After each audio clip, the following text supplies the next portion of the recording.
Hey, what's shaking, guys? Luke Dancy here, joined from the other side of the pond with Ben Earl. How we doing, sir? Very good. Thank you. Thank you for having me. All right, man. This is going to be a good one because we're not just talking about one thing today. We're talking about like five or six different things that you've been up to, and we're very excited not only to tell you guys about, but Ben might actually show you some of this stuff too. So, Ben, how you been, man? During the pandemic and all this stuff, how's life been for you on your side of the world over there? Yeah, it's been interesting. I mean, I've done a huge amount of stuff online this last year. I think over 450 hours of stuff online. So, quite used to this kind of setup. It's not what I thought I would have done, a couple of years back, but I've really enjoyed it in a weird way. I mean, we had no choice. I tend to look at things Yeah. positively anyway.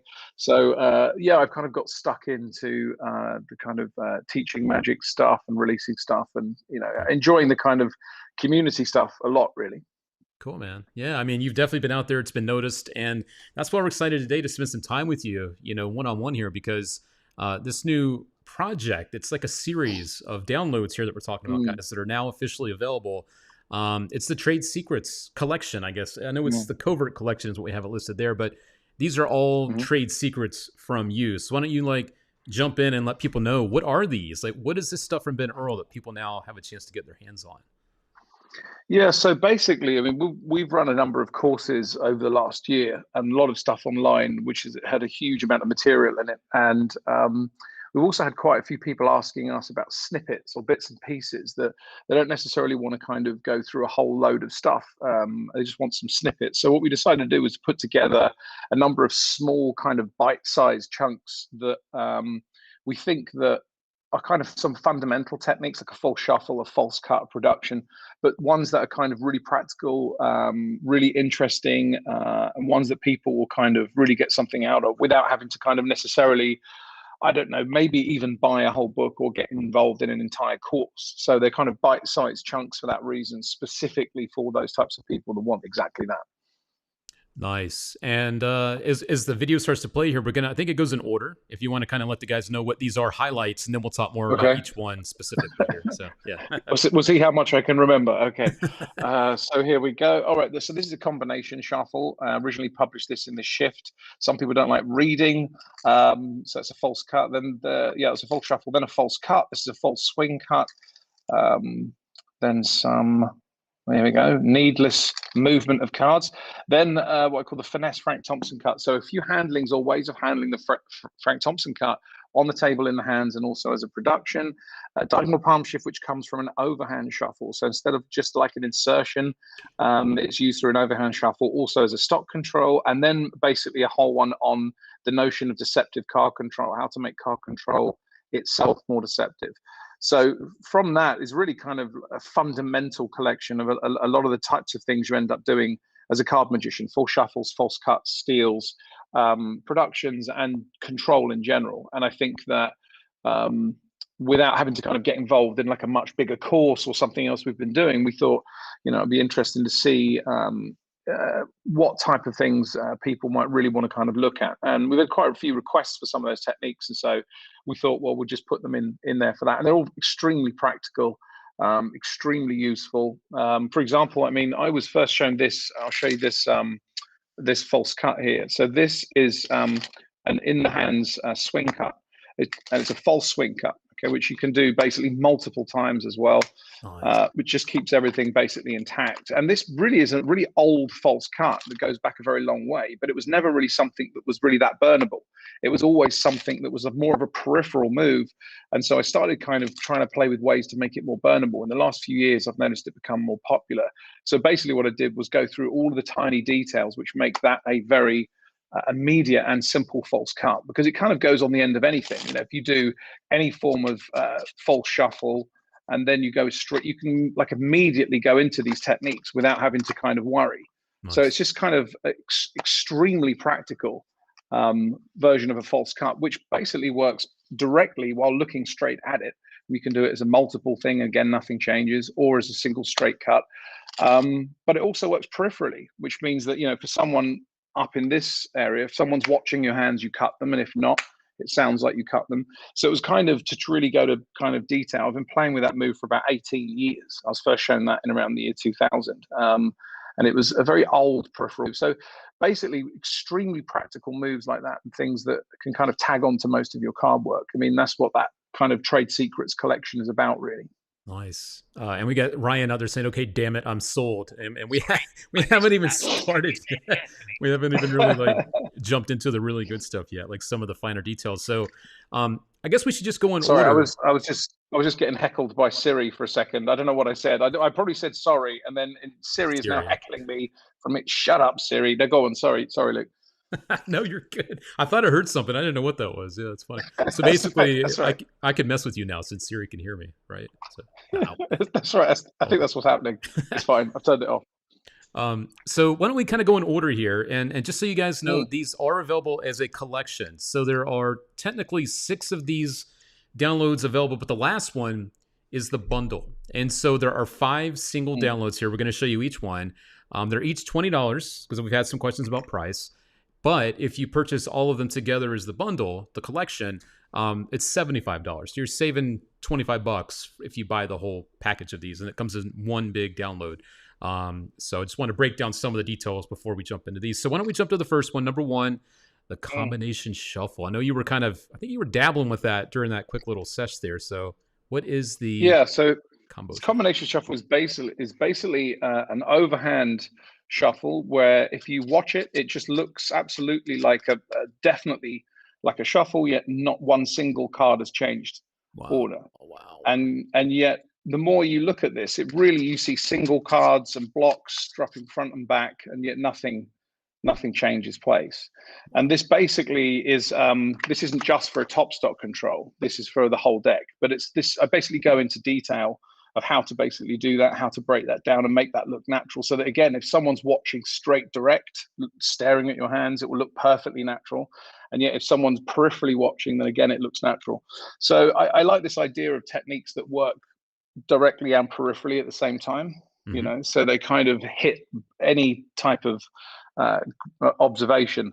And it's got an extremely kind of casual look to it without picking up on in jogs or out jogs or anything like that. And it's a one shuffle sequence. You don't have to kind of repeat or do anything else.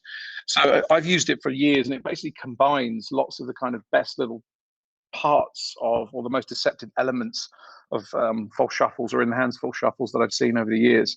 And it's just become an extremely practical shuffle. I mean, I originally put this in print in the shift. Mm-hmm. I think this shift number one. But again, these types of things are relatively tricky to kind of learn from print for some people. And I think some people wanted a kind of an in-depth tutorial on that. So that's what we've really done is go through all the little tips and bits and pieces. You also, as a result of that as well, I'm not just going to learn that, you'll also kind of, as a result of that, learn the equivalent of this, which is looks like a standard overhand shuffle. But again, Jesus. Wow. this just basically keeps perfect control of this stock. And again, you'll notice it doesn't look too controlled. It still looks perfectly natural, perfectly soft. So you get lots of other tips and bits and pieces within it. So the whole point was to kind of try and create a really in-depth, packed mini tutorial where you get not only a full shuffle out of it, but a lot of little touches along the way. Beautiful, man. And everyone's saying how fooling this is and how good it looks. Yeah, I mean, in real time here, we're watching this stuff go down. It's incredible. And as Chris Kavanaugh says, this is a nice little bit here for you, Ben. He says Vernon Miller Marlowe would have been gobsmacked by Benjamin's naturalness. So yeah, you're just the way that there's no tension, man. When you do this stuff, there's just no tension. That's what makes it look so good. It flows, man. It looks so freaking good. The way, oh, thank you, man. Well, I mean, Sure. that's one of the things that I love about technique as well, which is that I think it's the transitions in and out of technique. If you get a technique that's you have to do it on take 17 or something, or you have to wait for that perfect. I mean, 99% of what I do is live, so it's kind of I have to just do it now. And Mhm. I don't like the idea of having to do a technique 10 times before it looks right. So for me, I have to incorporate the kind of in and the out, the transition in and out, the fluidity and the softness all into it so that it just works. And so I'm also really concerned with practicality. I don't want a technique where I have to think, but then I also don't want it to be so simple or easy that it isn't as deceptive as I'd want it. So I kind of am always trying to ride that line between perfect practicality, Mhm. naturalness, and deceptiveness. If it's not deceptive, I mean, what's the point? Hmm. you know. Very true. So yeah, Very true. you know. Cool. And if you guys have questions about any one of these, feel free to drop them. We're going to hop into each one. There are 5 different ones again, so this is the first of 5. Quick question from Fiddlin' Johnny over on YouTube. How easy is it to do, or how much practice to accomplish? Just for this one specifically, the combination shuffle. How tough is that one? So, I mean, it's one of those weird things where it's the hardest part of it is remembering the sequence, and that's really muscle memory. If you can run single cards and shuffle front and back, there's nothing extraordinarily technically difficult about it. It's much more to do with remembering the sequence and timing. You're really doing very simple overhand shuffle techniques, but it's just the way in which they're put together and remembering the sequence. It's like a lot of stuff. When you first start it, you'll be a bit like, oh, hang on, that goes there and this goes here, and because your muscle memory isn't there. But after you've run through the shuffle 10, 15, 20 times, you start just going, oh, I see. And your hands, I don't think about it. I'm not remembering what my hands are doing at all. When I do the move, it's just happening. So repetition is a big one with this particular one. Right on. But it's not that hard. Cool, man. All right. And Nigel also says that your Magic Circle lecture was mind-blowing with a special appearance from Mr. Bill Malone. So I heard good things about that, too, the thing you did. I think it was last weekend or last week sometime. Yeah, that was great. And Bill, I was very surprised. Bill came in and did some cool stuff as well. Yeah, he's handy with the cards, isn't he? Oh, just a little bit. Just a little bit. Just a little bit. So if you guys have more questions about that, the first one that we were showing you, again, these are one of 5 that we just showed you. That is the combination shuffle. Let us know. We're going to hop into number 2 now, though, Ben. This is the Overhand DPS. Why don't you give the guys a deets on this? This is a beauty, man. I'm digging on this. Okay. So this is the Overhand DPS. Basically, I'll see if I can do this from here now live. So this is basically an overhand shuffle like this. You square these cards up in the hands, put these down, and not only have you controlled the rest of these, but you also have this one here. So it's basically an overhand, a DPS that happens in an overhand shuffle, diagonal palm shift, which happens in an overhand shuffle, which also controls the rest of your stock. The reason this is useful is that often with a DPS, there's an insertion, there's a spotlighting on the technique. You're putting it in, and that's when you want to do it. To me, it was useful to be able to kind of just casually perform an overhand shuffle, which gives you a logical reason for squaring up. And then in that action, you can execute. And you don't have to do it immediately either. You can perform the shuffle, and you can wait and delay and do the move wherever you want. And you also are still controlling another stock on top if you want to. So basically, it's, again, a really versatile technique. I like technique that's versatile if it's got multiple different ways of using it. So this way, it just became, I love the overhand shuffle in general. I think it often has had a bad rap as being just like a simple shuffle. I think it's a shuffle that sends laymen to sleep. I think that it's so common. There's nothing flashy about it compared to a kind of an in-hands riffle shuffle. As soon as you do this type of shuffle, it's so boring looking that it just sends anyone to sleep. And I think as a result of that, it's a perfect place to interject moves.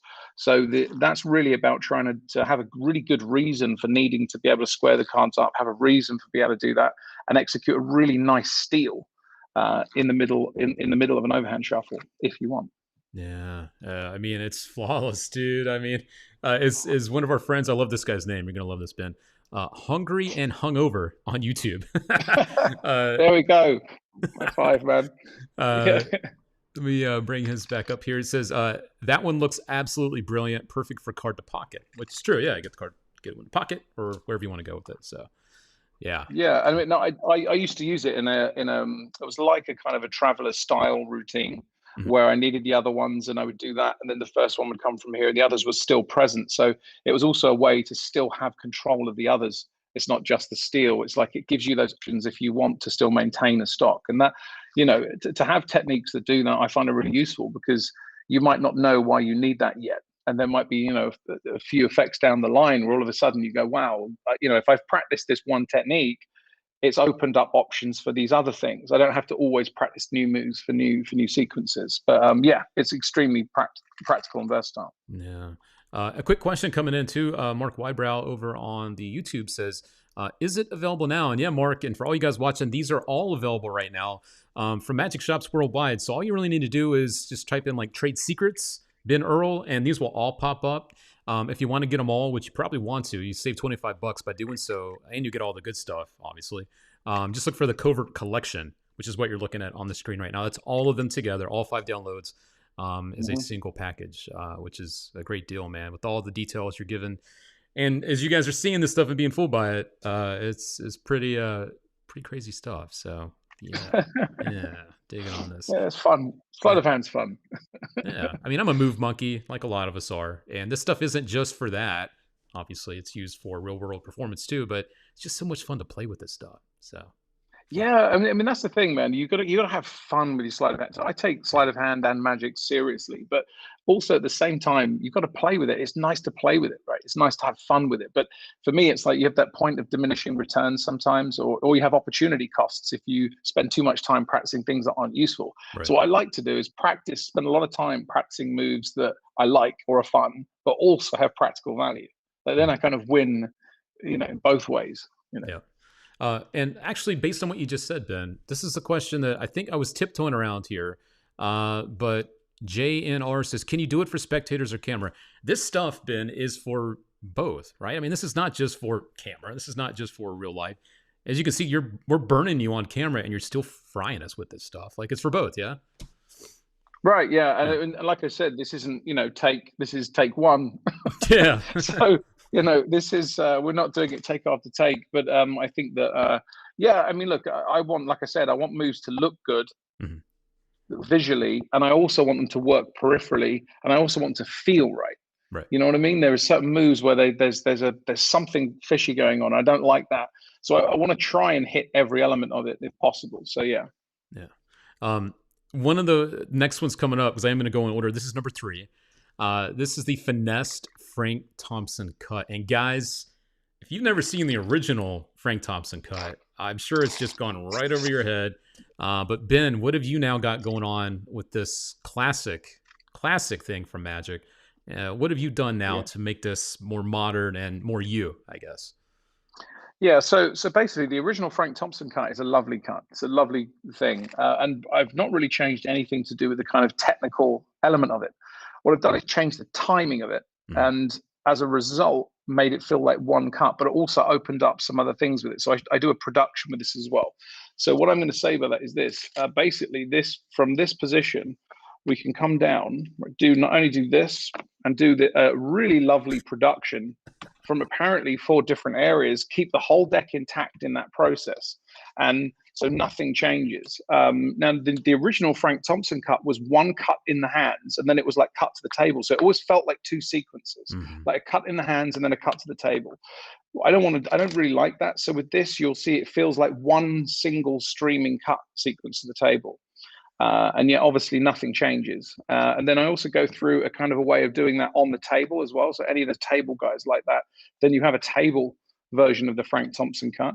And then also the same type of thing, but then actually having a production that comes from it where it feels like they come from completely different areas.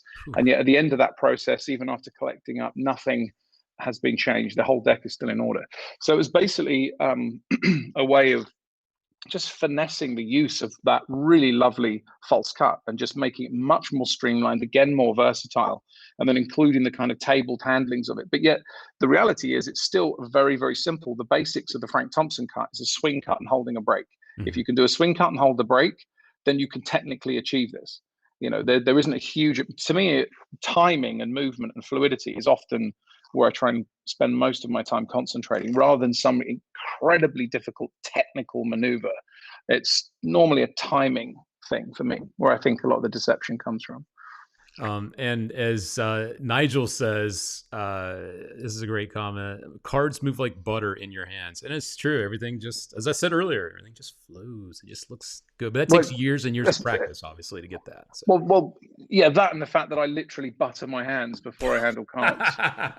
They're absolutely, they taste delicious and soaking wet. But yeah, well, you know what?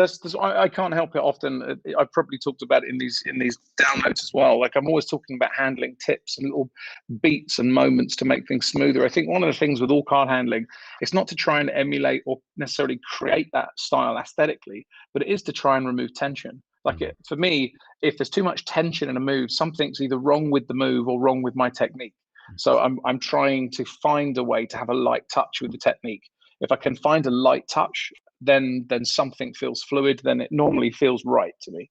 Yeah. I mean, it's, it goes without being said here that even if you do a move flawlessly, if there's tension, they still can see something. They know something is going on, and for them, that's enough. They don't have to know exactly, Yeah, but that's enough. it's like when Darth Vader says, "Your thoughts betray you" to Luke. Sister, you have a sister. It's like that tension will betray you, man. It doesn't matter how Yeah. good you are. Like it's like I said, either your technique needs sorting out, or or the move isn't right. But that tension, an audience can feel it. They Hmm. don't know why they can feel it. They don't necessarily go, "Aha." A false shuffle or a thing, but it just like meerkats, it just like crops up on the radar and their vigilance goes up and they start looking. And to remove that and have something smooth, I think is the key. But a lot of practice, but then also it's intentionally trying to remove it as well, really thinking about it and kind of trying to do things lighter and smoother. Yeah. Your friend and confidant Henry White is saying, "Do I get paid for the overtime today?" Oh, back in your cage. Henry's great, man. Always, I know we deal with him usually to get to you Yeah. because that's how that works, and he's always great. And for what it's worth, you've got a very solid guy there with you, partner in crime. So yeah, definitely want to give Henry some love I out mean, there. don't make me say positive things while he's listening. Come on. I'll do it for you. It's That's okay. I'll do it for you. I got you. I got you. Yeah, no, 100%. No, he's great. Yeah. And guys, if you are just joining us one more time here, we are talking about the brand new Trade Secrets downloads from Ben Earl. We've gone through 3 of them so far. There are 5. However, you can get all 5 as one package download, which you're looking at right here, the Covert Collection. Look for it now from your favorite magic shop. Amazing stuff if you're a card practitioner, if you're a hobbyist, if you're someone who just wants to take your sleight of hand and go up a level or two. This is the stuff for you guys today. So it is officially now available. These are actually, and they're digital, so you can start learning this stuff today and getting to work on this stuff. So Getting to work. That's right. let's jump into number 4. I think you were showing this in the very beginning when we started. So if you're just joining us, guys, Ben showed stuff along the way. He's going to continue to show you a few more of the things that you get with these downloads. This is the swing cut, the false swing cut, I should say. Yeah. If you want to talk a little bit about that one. Yeah, sure. So this is basically just a swing cut in the hands like this, where you really see those cards being cut around, and that's a single, or you can do it as a triple. There are lots of variations that I go through with that, but again, the entire deck, everything stays in order. But it's basically based on a very, very old cut, but it was very much a peripheral one. So what I tried to work on is all the little finger movements and stuff that make this work, so that in real time this feels nice. So at the end of like a shuffle sequence, what I like about it. So you can do a shuffle like this, just do a quick cut, put them down, and you're already in position. So you don't have to worry about that. It's kind of the immediacy of it. And again, it's more mime than anything else. You're miming this, but to do that, it's exactly where the fingers are going. There's technically nothing really that tricky. It's just a question of mime and timing. But you'll notice as well, it's to be able to move in and out of that technique immediately from a shuffle or anything else, in fact. So any shuffle technique that you have, you can immediately do this so that you can tag it onto the end if you need to, or you can wait and then do it at your own time as you then spread these out. So it works beautifully in movement as well, and you get that great sound. But it's just, again, one of those things that if you're burning, right, you can see all those packets moving singly or triples or one, whatever it is, or not, you're half looking, you just get this great practical in the hands false swing cut that you can kind of do at any moment. And that's, again, sometimes you just need that extra little snap on the end of something. You just do a false cut and put it down, or sometimes you just need something sometimes. But I don't want to have a big setup or have something that, here's another quick thing about it. So it pretty much also works from, I'm just trying to get this here. So it works from pretty much this angle, this angle, this angle, straight away, you don't have to worry about angles. It's always going to work. The only angle where it's really bad is the one directly from you, like behind, but no one can see that. But every other angle that you operate that from, that will look perfectly like a cut. So it's just a really practical move that I go into quite a lot of detail about the timing of that and how to move the fingers and how to, what to do really to make it work. Uh, Ben, I that one hurts my brain. I'm not gonna lie to you. That one, you watch it and just visually, it just hurts your brain, dude. That's freaking sick, Yeah, man. Uh, yeah. It's mainly just mime. It's mainly mime, but it's just knowing just how to mime. Just how to move the fingers, just enough. But I like it because it's immediate, and you still get that lovely sound. And like I said, if you do this while moving to the edge of the table, and then you spread them, or you do a shuffle, and then you say to someone, "Look, would you take those for me?" Now that little cut at the end there is just a really nice little extra convincer, but you can use it as a production, boom, and then find it. I mean, there's so much versatility from the technique, but the fact that it's instantaneous, it's fluid, it's pretty much angle proof. For me, it's worth the while to practice it. There aren't many opportunity costs to investing time in practicing that type of a move. it's crazy, man. This is absolutely crazy. Gideon over on Facebook saying that looks superb. I think we're all in agreement that that's just badass, dude. That's just beautiful stuff. And um, actually, here's a good question from our buddy Mark. He's been full of good questions today. How long do each download? Like, how long are these downloads when you buy them? I know it probably varies per each one, but is there like a general timeline for each one of these? Like when you get them? I think they're about 20 minutes. So Okay. I think that there might be one that's about 18 minutes and one that's about 22. I think that if memory serves me correctly, they're in the 20-minute Okay. range and above. They're not like 5 minutes. So they're a decent amount of time, but it's not like they're an hour each. So about 20 minutes, I think. Okay. Perfect. And as our friend Avi Yap, one sleight of hand master to another, Avi's crazy. He says that you make him want to quit Magic. And Avi, don't you do that. Don't you go quitting Magic, man. Your coin Magic is too damn good. Don't you leave. Don't you be going anywhere. Oh, bless. Don't know if you've had a chance to see his work, but he's insane. He is insane too with the coins and his cards. All right, I'll have to check it out. I'll check it out. Another guy, actually, that's a little handy, just a little bit with some cards. Jeremy Griffiths up in the house. He says, "Well, hello, you two." Hey, stop following me, Jeremy. He might know a thing or two Also, about the base sports. yeah, he does. And he's also one of the nicest dudes ever. Yes. Yeah. So yeah, super nice, super talented. What were you going to say? I cut you off there. Didn't mean to cut you off. No, fine. You go ahead. It's all about you, Luke. No. I'll just sit here and I'll just cry into my butter hands. I'll just lick the butter from my hand. No, I wasn't going to say anything. No, I wasn't saying anything. And it was another reminder. We have people coming and going. So David wants to know how many different ones are there in the collection. David, there are 5 of these in the collection. So there are 5 single releases here, and we're looking through each one. So if you're joining us live, you can watch the replay, and he's showing you something from each one. Or you can get them all together as one package download, and you'll save $25 by doing that, which is great. Another great sleight of hand artist, card guy, all around. Also got John Kerry's in the house. He says, Ben, wear a red t-shirt, old friend. I'm not sure what that means, but okay. Me neither. Who knows? But he just says hello. So what's up, John Kerry? Good to see you out there too. Cool. So that was the fall swing cut we just showed you guys as well. And there is one more in this Trade Secrets collection. And again, these are available now. The last one is the Deceptive card control. And I'm excited to hear more about this one myself because card controls, I've got a thing for. So what's going on with this one, Ben?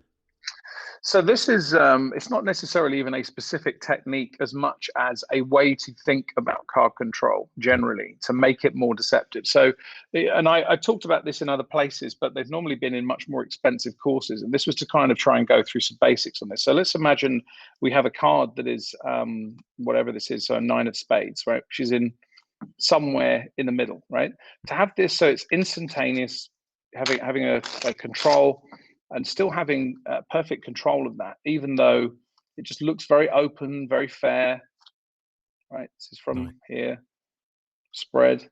And we can still now do whatever we want in terms of card control. It doesn't really matter. I'm always going to have access to that. And so it's a way to kind of have a very soft and open handling. A lot of psychological tips as to how we're actually getting into position and maintaining control, even though the cards can be moved from side to side, how to kind of handle a break, even though you're kind of spreading and moving them in your hands. Not that you would perform it in this way, but to have this type of softness so that you can immediately execute a shuffle control. Now, I also go into how to handle the Mahatma control in a kind of a more deceptive way, rather than it being this big bold move, but to kind of integrate it into something else. So but it basically becomes a lot softer and a lot smoother and more immediate. Cool. So yeah, that's really what that whole download is just about, making card control much softer and much more deceptive, basically. So it goes under the radar instead of it being this specific move where you put it in like this and you square it in, and where if anything, this looks like a controlled procedure. What I want to have is something that absolutely doesn't feel controlled on any level. It just feels absolutely kind of open and free and fair, and that you still have control of that Yeah. card.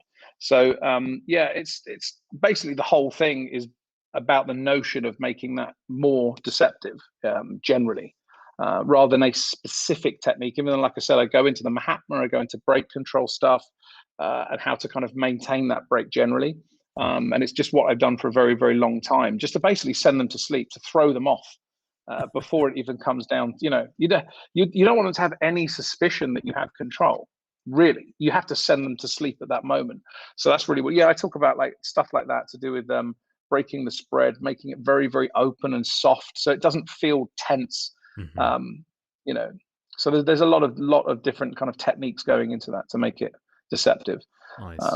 And like, we've just done a course for the last few days. Well, I say a course, it was like an event, a 2-day event called Less is More Beyond the Book, where we had 2 days of this going through less is more, but going beyond it. And as part of that, I talk about this idea in that. But again, it's one of those things where I think it's really fundamental to card work. And yet, instead of spending on being a part of this kind of 2-day event, which is, it was £80, and it's great because there's a huge amount of material in it. There are people out there that might just want to have, just one thing. And it's like, there's so many things like that I felt that, people would want, or people have requested. So again, the deceptive card control is a part of that. Yeah, someone's just said so natural. I mean, that's really what it's about, trying to create an incredibly natural way in or out. And it's not just spreading cards as well. It's also things like, you could show cards up here, exactly the same stuff, have this, all of this stuff, and still maintain control, even though these are being dribbled and handled in an incredibly natural way. So it's kind of a philosophy towards card control more than anything else. All right. And you guys are looking at it. This is the Trade Secrets. We've gone through each one of the 5 downloads, and there is the collection available as well. I've mentioned that a handful of times now because they need to know. That's right. It's good. It saves me mentioning it. It's great. I'm here for, man. There is actually a really good question coming in from our friend Finland Johnny. He's back again with one on YouTube. Are these progressive, meaning does one lesson pick up where the last one left off, or can you pick up one anywhere in the series and be fine? So are these at all connected? That's a good question.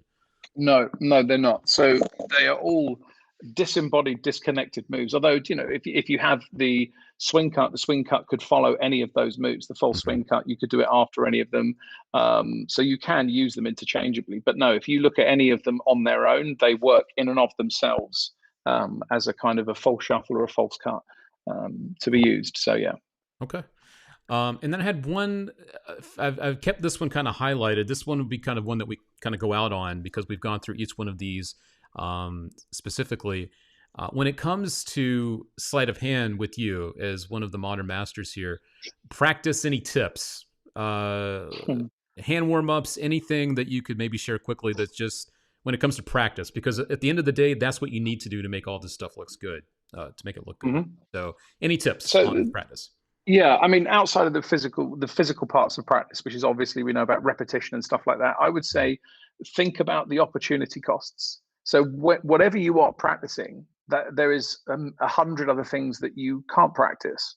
So I would suggest really thinking about the things that you practice as level one. Like if you're going to invest time in this particular technique, think to yourself, is it worth it? What other things am I missing out on? So I think that as a base level is really, really vital. If you're spending hundreds of hours practicing a move that can do one thing and one thing alone and only be used in one way, you have to ask yourself, are you prepared for those opportunity costs? And if you are, fine. But I think thinking about the things that you practice and what you put your time into is, I think, really, really valuable rather than just randomly practicing every move, everything that's out there, everything that's new. Just thinking, being a bit more deliberate with the things that you practice. And Mark wanted to also know, as we're showing, excuse me, the highlights one more time. Do you suggest routines for each of the moves? Are there any like suggestions as far as that goes? Because you are, we're going specific on moves here. So No, I didn't, and I intentionally wanted to do just moves with this because I wanted these to be almost like tools, generic tools for you to be able to use in almost anything. right. You know, a false shuffle can be used anywhere, a false cut can be used anywhere. Card control will affect almost the deceptive card control will improve, the beginning of almost every trick you go into. So to me, it was specifically about trying to identify moves that I felt had the most generic applicability, Mm-hmm. had the most level of deceptiveness and application and flexibility, whilst also having the naturalness. So it was kind of intentionally trying to find something that had the biggest wide-ranging appeal, really more than anything else. Cool. Yeah, that makes sense. And there are two more quick questions. Do you have time for two more quick things? I'll make them super, super quick for you. Yo, Cool. no, easy. You're done. Yeah. One of them is a request from one of our viewers. This seems to be floating around now. The buzz is getting out. Travis wanted to know, I showed up late. Do you mind showing the swing cut just one more time? Because he loves it. He's heard about it, and he wants to love it as much as we do. So, yeah, that's fine. Okay, so here. Ugh. God, dude, killing like me. this, or we can do this as a triple, and again, nothing changed. It's not just the top; that's the whole deck. So it's obviously the whole deck there. Yeah. Dude. Yeah. Well, thank you, Ben. That was. I don't know if you've seen the movie The Sandlot, but there's a saying from the Sandlot movie that goes, "You're killing me, Smalls," and that's what you're doing right now. Okay. Okay. And then there was one other thing I wanted to make sure. And someone actually says they can't tell the difference between the false one and the real one, and it's true. It's just visually fooling. It's crazy. Quick question back to the practice stuff, and then we'll wrap this up. John wanted to know, just in your opinion, do you consider it better practice in front of a mirror or to video yourself, to watch it, play it back later? What's your preferred way? It's a really good question. And the whole notion of practice is really complicated in a way and really simple. The problem is variation. If you sit down and practice in front of a mirror, you are going to condition your eyes looking at a mirror and your hands. You're locking your body into one position. And in the real world, you don't sit down there glued, kind of staring off into this space. So for me, mirror practice is good for a quick and dirty check, like an ability to kind of look and check and see, is this roughly okay or is this wildly inaccurate? Mm-hmm. But too much practice in any one specific area is not going to be good for you. You've got to look at how you practice. You want it to mimic the conditions under which you perform. And as long as you are practicing in a way that gets close to mimicking that, then that's going to be good practice. No form of practice in a weird way is any better, but it's like if you are glued sitting at a table in front of a mirror and yet you work in a bar, I would suggest that type of practice isn't the best for you. So videotape is sometimes okay because video, you can kind of pick up on different forms of movement and stuff that you're removed from. But again, and I've talked about in the shift books that I've written, I have whole sections dedicated to practice called The Art of Practice, where I go through different ways of approaching the notion of practice entirely. But even then, I would suggest not only are those types of techniques really useful, but mixing everything up. Practice stuff with a mirror for a bit, then practice stuff while walking, practice stuff instantly. Sometimes pick a move up and just do it immediately and put it down again. So you don't get into a flow of doing a move 100 times. Repetition can have problems in that way. It can build in problems. So the whole notion of practice is a very complex thing. Main thing is think about what you're practicing for. If you think about mimicking the conditions that you need it for, and be deliberate with it. Cool. Well, thank you for that. I know that that's not specific to any of the downloads we're talking about, but it is good general advice. So much appreciated. And as we wrap up, guys, I'm going to run through these one more time with Ben on screen here. We have 5 different downloads available now. You can also buy them once again as a collection, as a bundle. We'll call it a bundle. You have the combination shuffle, which Ben demoed earlier for you guys. If you're just joining us, watch the replay. He did every one of these things for you today. Up next, the Overhand DPS. Beautiful, beautiful stuff. Not only is it a way to get the card into palm, but also is an overhand false shuffle as well built in, right, Ben? Like it does everything for you Mhm. there. So, Yep, that's right. then you have the finessed Frank Thompson cut. Man, I got to tell you, the timing on this, if you guys missed it, it's great. Watch it back. It just looks too good to be true, but it's not. That's the best part. The false swing cut, dear God, my brain's still hurting, Ben. A beautiful way to do a false cut in the hands. It looks just like the real thing. You guys should check that one out. And last but not least, the deceptive card control. Take your controls to the next level. And my favorite thing you said about this, Ben, is that the breaks. I see so many people in that specific one with controls. Their breaks are just ugly. We'll just put it that way.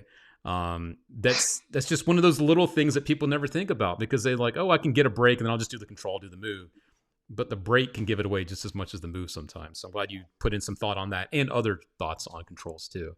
With Yeah, the last exactly. one here, the deceptive card control. So, and once again, guys, they are available as a collection from the one and only Mr. Ben Earl. So, Ben, any last thoughts before I let you run, man? I know it's a little late over there in the UK. Any last thoughts on this brand new series that people can get their hands on now? Well, I mean, all I'll say is we put a tremendous time and effort into making these not only easy to learn from, but also practical, so that these are things that you will find useful. These aren't just, esoteric moves that are kind of incredibly niche and knacky. I think that these are incredibly practical in the real world as well as visually fooling, and so these were curated very carefully as a result of that. We put a lot of time and attention into delivering those in small bite-sized packages so that it didn't involve. I mean, look, over at Studio 52 Magic, we have a lot of stuff that we're doing in terms of courses and all kinds of in-depth things as well as books. But this was specifically there in order to give a different form of interaction to people in very small bite-sized chunks that we kept getting requests for. So we took a long time over these, a long time thinking about how to deliver them. So this wasn't just like a quick thing. We put a lot of effort into it because I love sleight of hand. And look, if it improves someone's stuff and they really get something, I know how much I value it when I come across a technique or something that helps my work get better. I know how much I value that. So the hope was to be able to put some of that into the hands of other people. And if we can do that, then we've been successful, and we've tried our best to do that. Right on. Well, again, guys, these are available from Magic Shops Worldwide on YouTube. I just posted a link. Our featured dealer of the day is Big Blind Media. And also on Facebook, I've pinned our featured dealer over there too. So that's our featured dealer today, but you can get it from pretty much any of the major dealers that are out there too. So, Ben, thank you for the time, man. And not only that, but for going above and beyond and actually showing us this stuff, demoing the moves and showing the moves in action, because I mean, that's what people are wanting to learn and get their hands on and start practicing. So it's very cool of you to show the guys what this stuff looks like from the man himself. So thank you for that too. It's appreciated. Oh, no worries. I'll just now I've finished doing so much card work, I have to go and re-butter my hands. But I'll, I knew it was coming, but dude. yeah, that's fine. But yeah, it's all good. Thank you for having me, Luke. It's been a pleasure. No, man, it's fun just to watch you do your stuff. And hopefully, Ben, once things open up more, you'll be able to fly back over towards the Las Vegas area. And I know you've got a lot of friends over here, but hopefully you'll have time for a drink with me at some point. So that'd be fun. Yeah, absolutely. Cool. Absolutely. All right. Well, you guys take care All right. out there. From me and Ben Earl, we're going to get out of here. Grab this today. Look for the trade secrets from Ben Earl. They are available now from your favorite magic shop. See you guys. Take care. Catch you next time.